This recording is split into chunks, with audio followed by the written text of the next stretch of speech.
The Silmarillion, Chapter 13 of the Return of the Noldor. It has been told that Fëanor and his sons came first of the exiles to Middle-earth, and landed in the wastes of Lamoth, the Great Echo, upon the outer shores of the Firth of Drengist. And even as the Noldor set foot upon the strand, their cries were taken up into the hills and multiplied, so that a clamour, as of a countless mighty voices, filled all the coasts of the north. And the noise of the burning of the ships at Loskar went down the winds of the sea as a tumult of great wrath. Far away all who heard the sound were filled with a wonder. Now the flames of the burning were seen not only by Fingolfin, whom Fëanor had deserted in Araman, but also by the orcs and the watchers of Morgoth. No tale is told what Morgoth thought in his heart at the tidings that Fëanor, his bitterest foe, had brought a host out of the west. It may be that he feared him little, for he had as yet no proof of the swords of Noldor, and soon it was seen that he proposed to drive them back into the sea. Under the cold stars, before the rising of the moon, the host of Fëanor went up the long firth of Drengist, that pierced the echoing hills of Ered Lomin, and passed thus from the shores into the great land of Hithlum. And they came at length to the long lake of Mithram, and upon its northern shore made their encampment, in the region that bore the same name. But the host of Morgoth, aroused by the tumult of Lamoth and the light of the burning at Loskar, came through the passes of Eredwithrin, the mountains of shadow, and assailed Fëanor on a sudden, before his camp was full wrought, or was put in defence. And there on the grey fields of Mithram was fought the second battle in the wars of Beleriand. Dagor Nuin Gulith it is named, the battle under the stars, for the moon had not yet risen, and it is renowned in song. The Noldor, outnumbered, and taken at unaware, were yet swiftly victorious, for the light of Aman was not yet dimmed in their eyes, and they were strong, and they were swift, and they were deadly in their anger, and their swords were long and were terrible, and the orcs fled before them. And they were driven forth from Mithram with great slaughter, and hunted over the mountains of shadow into the great plains of Ardgalin, that lay northward of Dorthonion. There the armies of Morgoth, that had passed south into the Vale of Siren, and beleaguered Cyrodiil in the havens of the Fallis, came up to their aid, and were caught in their ruin. For Celegorm, Fëanor's son, having news of them, waylaid them with a part of the elven host, and coming down upon them out of the hills near Ithosiren, drove them into the fen of Serich. Evil indeed were the tidings that came at last to Angband, and Morgoth was dismayed.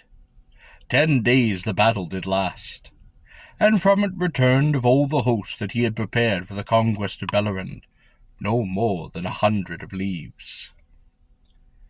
Yet cause he had for great joy, though it was hidden from him for a while, for Fëanor in his wrath against the enemy would not halt, but pressed on behind the remnant of the orcs, thinking so to come at Morgoth himself.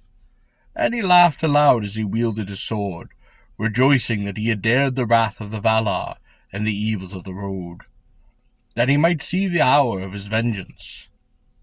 Nothing did he know of Angband, or the great strength of defence that Morgoth had so swiftly prepared.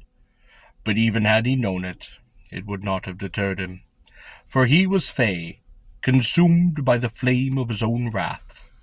Thus it was that he drew forth the head of the van of his host, and seeing this the servants of Morgoth turned to bay, and there issue from Angband Balrogs to aid them. There upon the kind voids of Dor Dedaloth, the land of Morgoth, Fëanor was surrounded, with few friends about him. Long he fought on, and undismayed, though he was wrapped in fire, and wounded with many a wound. But at the last he was smitten to the ground by Grothmog, lord of the Balrogs, whom Maclarion after slew in Gondolin. There he would have perished, had not his sons upon that moment came up with force to his aid, and the Balrogs did leave him, and departed forth to Angband. Then his sons raised up their father, and bore him back towards Mithrim. But as they drew near to Ethelsirion, and were upon the upward path to the pass over that mountain, Fëanor bade them halt, for his wounds were indeed mortal, and he knew that his hour was come. And looking out from the slopes of Eredwithrin, with his last sight, he beheld far off the peaks of Thangodrim, mightiest of the towers of Middle-earth, and knew with the foreknowledge of death that no power of the Noldor would ever overthrow them. But he cursed the name of Morgoth thrice, and laid it upon his sons to hold to their oath, and to avenge their father. Then he died. But he had neither burial nor tomb, for so fiery was his spirit, that as it sped his body fell apart to ash, and was borne away like smoke, and his likeness was never again appeared in Arda, neither has his spirit left the halls of Mandos. Thus ended the mightiest of the Noldor, for whose deeds came both their greatest renown and their most grievous of woes.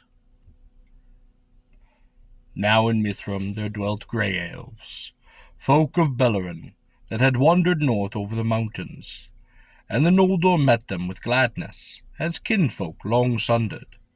But speech at first was not easy between them, for in the long severance the tongues of the Calaquendi in Velnor, or of the Morquendi in Beleriand, had drawn far apart. From the elves of Mithrim the Noldor learned of the power of the Thingol, king in Dorith, and the girdle of enchantment that fenced his realm. And tidings of these great deeds in the north came south to Menegroth, and to the havens of Berthramber and Elgalest.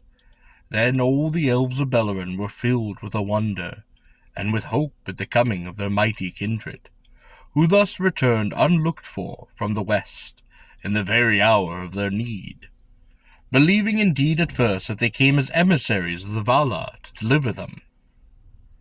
But even in this hour of the death of Fëanor, an embassy came to his sons from Morgoth, acknowledging defeat and offering terms, even to the surrender of the Silmaril. Then Medahus the Tall, the eldest son, persuaded his brothers to feign to treat with Morgoth, and to meet his emissaries at the place appointed. But the Noldor had as of little thought of faith as had he, wherefore each embassy came with a greater force than was agreed. But Morgoth sent all the more, and there were Balrogs. Medahus was ambushed, and all of his company were slain, but he himself was taken alive by the command of Morgoth, and brought forth to Angband. Then the brothers of Medahus drew back, and fortified a great camp in Hithlum. But Morgoth held Medahus as hostage, and sent word that he would not release him unless the Noldor would forsake their war, and return into the west, or else depart far from Beleriand into the south of the world. But the sons of Fëanor knew that Morgoth would betray them, and would not release Medahus, whatsoever they might choose to do. And they were constrained also by their oath, that they might not for any cause forsake the war against their enemy. Therefore Morgoth took Medahus, and hung him from the face of a precipice upon Thangodrim, and he was caught to the rock by the wrist of his right hand, within a band of steel. Now rumour came to the camp in Hithlum of the march of Fingolfin, and those that followed him, who had crossed the grinding ice, and all the world lay in the wonder at the coming of the moon. But as the host of Fingolfin marched into Mithrim, the sun rose flaming in the west, and Fingolfin unfurled his blue and silver banners, and blew his mighty horns, and flowers sprang beneath his marching feet, and the age of the stars was ended. At the uprising of the great light, the servants of Morgoth fled into Angband, and Fingolfin passed unopposed through the fastness of Dor Daedaloth, while his foes hid beneath the earth. Then the elves smote upon the gates of Angband, and the challenge of their trumpets shook the very towers of Thingdordrim. And Matharos heard them amid his tumult, and cried aloud, but his voice was lost in the echoes of the stone. But Fingolfin, being of other temper than Fëanor, and wary of the wiles of Morgoth, withdrew from Dor Daedaloth, and turned back towards Mithrim, for he had heard tidings that he should find the sons of Fëanor, and he desired also to have the shield of the mountains of shadow, while his people rested and once more grew strong. For he had seen the strength of Angband, and thought not that it would fall to the sound of trumpets only. Therefore, coming at length to Hithlum, he made his first camp, and dwelling by the northern shores of Lake Mithrim, no love was there in the hearts of those that followed Fingolfin for the house of Fëanor. For the agony of those that endured the crossing of the ice had been great, and Fingolfin hurled the sons the accomplices of their father. Then there was peril of strife between the hosts, but grievous as were the losses upon the road, the people of Fingolfin and of Finrod, son of Fëanor, were still more numerous than the followers of Fëanor, and these now withdrew before them, and removed their dwellings to the northern shore, and the lake did lay between them. Many of Fëanor's people indeed repented of the burning at Luska, and were filled with amazement at the valor that had brought their friends, whom they had abandoned, over the ice of the north. And they would have welcomed them, but they dared not, for a deep shame burned within them. This because of the curse that lay upon the Noldor. It achieved nothing, while Morgoth hesitated, and the dread of light was new and strong upon the orcs. But Morgoth arose from thought, and seeing the division of his foes, he laughed. In the pits of Angband he caused the vast smokes and the vapours to be made, and they came forth from the reeking tops of the iron mountains, and afar off they could be seen in Mithrim, staining the bright airs of the first mornings of the world. A wind came out of the west, and bore them over Hithlum, darkening the new sun, and they fell, and coiled about the fields and hollows, and lay upon the waters of Mithrim, drear and poisonous. Then Fingon the valiant, son of Fingolfin, resolved to heal the feud that divided the Noldor, before their enemy should be ready for war. For the earth did tremble in the Northlands, with the thunder of the forges of Morgoth deep underground.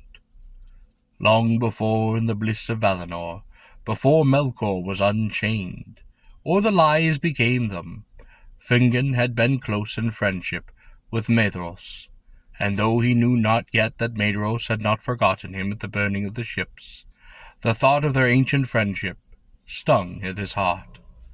Therefore he dared a deed which is justly renowned among the feats of the princes of the Noldor, and, without the counsel of any, he set forth in search of Maedhros, and aided by the very darkness that Morgoth had made, he came unseen into the fastness of his foe. High upon the shoulders of Thingordim he climbed, and looked in despair upon the desolation of the land. But no passage or crevice could he find through which he might come within Morgoth's stronghold. Then, in defiance of the orcs, who cowered still upon the dark vaults beneath the earth, he took his harp, and sang a song of Valinor that the Noldor had made of old, and before strife was born among the sons of Finwë, and his voice did ring in the mournful hollows, that had never heard before aught save cries of the fear and woe. Thus Thingolfin found what he sought, for suddenly above him, far and faint, his song was taken up, and a voice answering did call to him. Maedhros it was that sang amid his torment.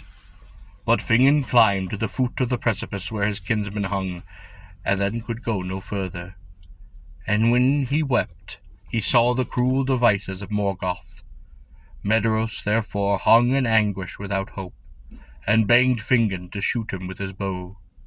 And Fengon did string an arrow, and bend his bow, and seeing no hope, he cried to Manwë, saying, O king, to whom all birds are dear, speed now this feathered shaft, and recall some pity for the Noldor in their need. His prayer was answered swiftly, for Manwë, to whom all birds are dear, and to whom they bring news upon Tinquetil from Middle-earth, had set forth the race of eagles, commanding them to dwell in the crags of the north, and to keep watch upon Morgoth. For Manwë still had pity for the exiled elves, and the eagles brought news of much that passed in those days to the sad ears of Manwë. Now, even as Fingon bent his bow, there flew down from the high airs Thorndor, king of elves, mightiest of all the birds that he had ever been, whose outstretched wings spanned the 30 fathoms. And staying Fingon's hand, he took him up, and bore him to the face of the rock where Maedhros hung. But Fingus could not release the hell-wrought bond upon his wrist, nor sever it, nor draw it from stone. Again, therefore, in his pain, Maedhros begged that he would slay him. But Fingon cut off his hand above the wrist, and Thondor bore them back to Mithrim. There Maedhros in time was healed, for the fire of life was still hot within him, and his strength was that of the ancient world, such as those possessed who were nurtured in Valinor. His body recovered from his torment, and he became hale, but the shadow of his pain was upon his heart, and he lived to wield his sword with left hand more deadly than his right had been. By this deed Fingon won great renown, and all the Noldor did praise him, and the hatred between the house of Fingolfin and Fëanor was assuaged, for Maedhros begged forgiveness for the desertion in Arman, and he waived his claim to kingship over all the Noldor, saying to Fingolfin, If there lay no grievous between us, lord, still the kingship would rightly come to you, the eldest here of the house of Finwë, and not the least wise. But to this his brothers did not all in their hearts agree. Therefore, even as Mandos foretold, the house of Fëanor were called the dispossessed, because the overlordship passed from it, the elder, to the house of Fingolfin, both in Elendë and in Beleren, and because also of the loss of the Silmarils. But the Noldor, being again united, set a watch upon the borders of the Daedaloth, and Angband was beleaguered from west and south and east, and they sent forth messengers far and wide to explore the countries of Beleren, and to treat with the people that dwelt therein. Now King Thingol welcomed not with a full heart the coming of so many princes in might out of the west, eager for their new realms. And he would not open his kingdom, nor remove its girdle of enchantment, for wise with the wisdom in Median he trusted not that the restraint of Morgoth would endure. Alone of the princes of the Noldor, those of Finnefin's house were suffered to pass within the confines of Doriath, for they could claim close kinship with King Thingol himself, since their mother was Eowyn Alquande, Alloway's daughter. Angrod, son of Finnefin, was the first of the exiles to come to Menegroth, as a messenger of his brother Finrod, and he spoke along with the king, telling him of the deeds of the Noldor in the north, and of their numbers, and of their ordering of their forces. But being true and wise-hearted, and thinking all griefs now forgiven, he spoke no word concerning the kinslaying, nor of the manner of the exile of the Noldor and the oath of the Fëanor. King Thingol hearkened to the words of Angrod, and ere he went he said to him, Thus shall you speak for me to those that sent you. In Hithlim the Noldor have leave to dwell, and in the highlands of Dorthonion, and in the lands east of Doriath that are empty and wild. But elsewhere there are many of my people, and I would not have them restrained of their freedom, still less trusted from their homes. Beware, therefore, how you princes of the west bear yourselves, for I am the lord of Beleren, and all who seek to dwell there shall hear my word. Into Dorith none shall come to abide, but only such as I call as guests, or who seek me in the greatest of need. Now the lords of the Noldor held council in Mithrim, and thither came Angrod out of Dorth, bearing the message of the king Thingol. Cold seemed its welcome to the Noldor, and the sons of Fëanor were angered upon the words. But Maedhros laughed, saying, "A king is he that can hold his own, or else his title is vain. Thingol does not grant us lands where his power does not run. Indeed, Doriath alone would be his realm this day, but for the coming of the Noldor. Therefore in Doriath let him reign, and be glad that he has the sons of Finwë for his neighbours, not the orcs of Morgoth that we found. Elsewhere shall go as seems good to us." But Caranther, who loved not the son of Finnefen, was the harshest of the brothers, and the most quick to anger, cried aloud, "Yea, more, let not the sons of Finnefen run hither and thither with their tales to this dark elf in his cave. Who made them our spokesman to deal with him? And though they be come indeed to Beleriand, let them not so swiftly forget that their father is a lord of the Noldor, though their mother be of other kin." Then Angrod was wrathful, and went forth from the council. Maedhros indeed rebuked Caranther, but the greatest part of the Noldor, of both followings, hearing his words, were troubled in heart, fearing the fell spirit of the sons of Fëanor, that it seemed would ever be like to burst forth in rash word or in violence. But Maedhros would never be like to burst forth in rash word, and they departed from the council, and soon afterwards they left Mithrim, and went eastward beyond Eros, to the wide lands about the hill of Himring. That region was named therefore the March of Maedhros, and northwards there was little defence of hill or river against the assault from Angband. There Maedhros and his brothers kept watch, gathering all such people as would come to them. And they had few dwellings with their kinsfolk westward, save at need.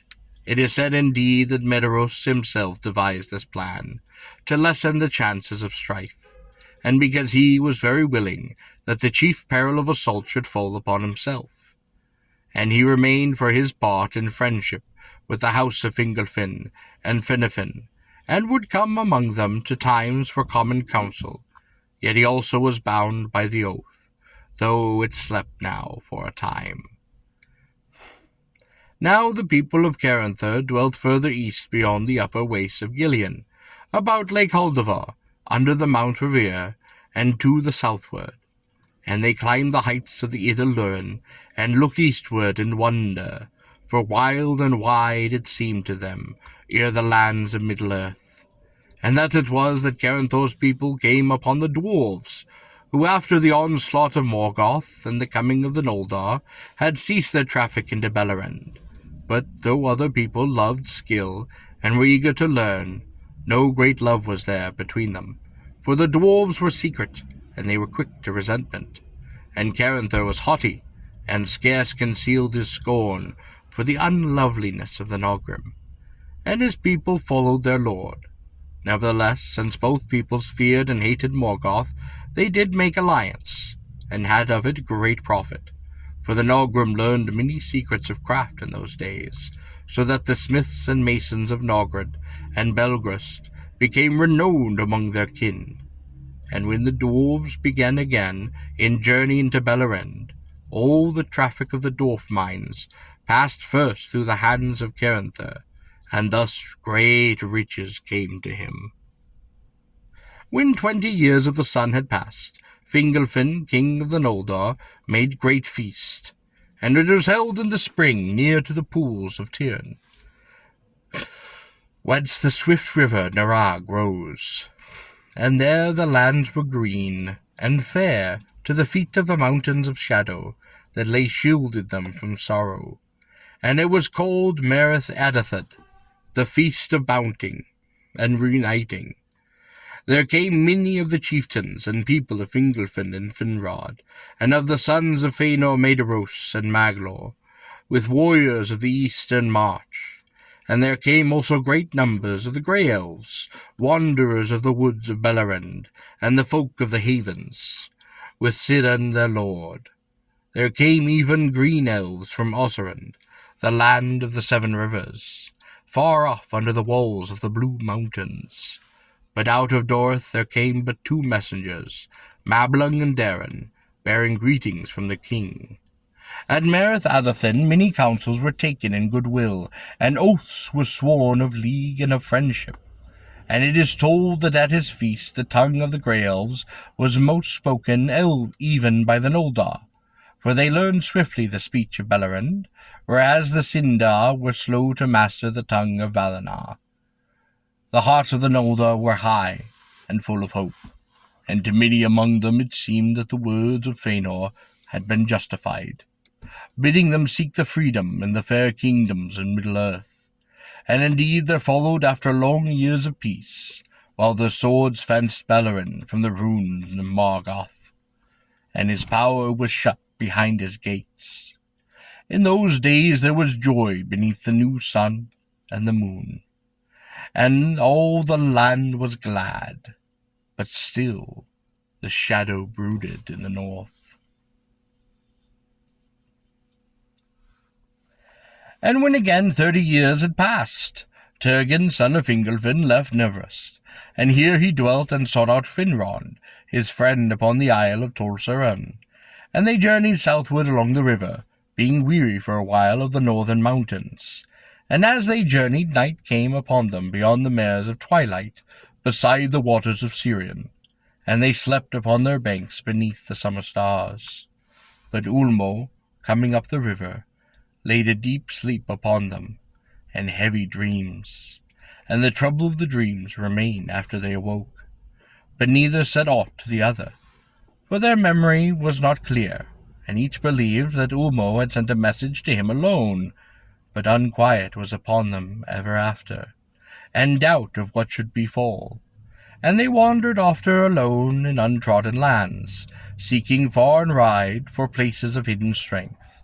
For it seemed to each that he was bidden to prepare for a day of evil, and to establish a retreat, lest Morgoth should burst from Angband, and overthrow all the armies of the north. Now, on a time, Finrod and Galadriel, his sister, were of the guests of Thingol, their kinsman in Doriath.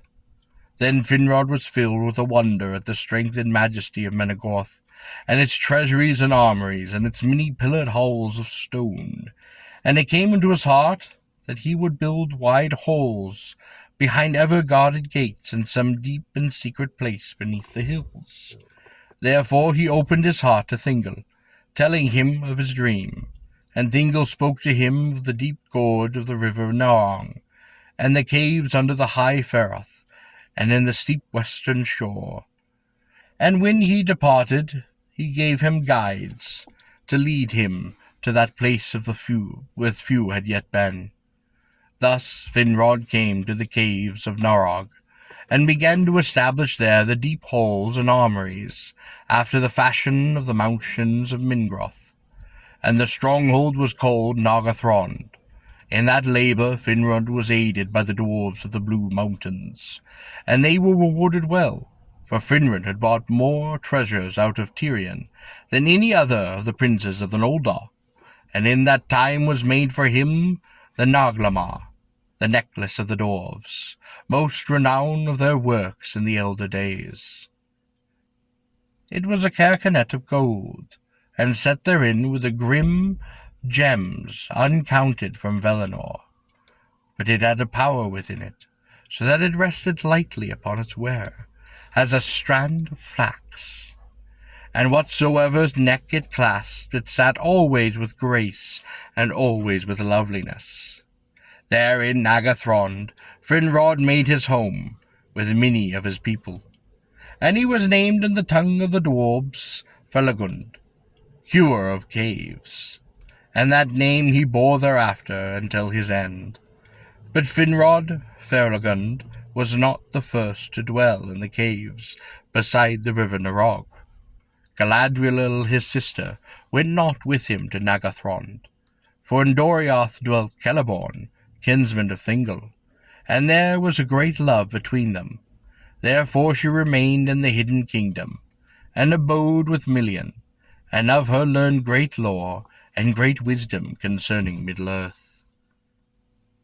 But Turgon remembered the city set upon a hill, Tirion the fair, with its lower tower and its tree. And he found not what he sought, but returned to Neverest, and sat in peace and Vinimer by the shores of the sea. And in the next year Omul himself appeared to him, and bade him go forth again alone into the vale of Sirion. And Turgon went forth, and, by the guidance of Ulmo, he discovered the hidden vale of Tumalidin and the encircling mountains, and in the middle of which there was a hill of stone. Of this he began in his secret councils to devise the planning of a city, after the manner of Tirion upon Tuna, for which his heart did yearn to. Now Morgoth, believing the report of his spies that the lords of the Noldor were wandering abroad, had little thought of war. He made trial of the strength and watchfulness of his enemies, and once more, with little warning, his might was stirred. And suddenly there were earthquakes in the north, and fire came from fissures in the earth, and the iron mountains vomited forth flame, and orcs poured forth across the plains of Ardgalen. Thence they thrust down the pass of Sirion in the west, and in the east they heard through the land of Magda, in the gap between the hills of Maedhros and the outliers of the Blue Mountains. But Fingolfin and Maedhros were not sleeping, and while others sought out the salted bands of the orcs that stayed in Balarand and did great evil, they came upon the main host.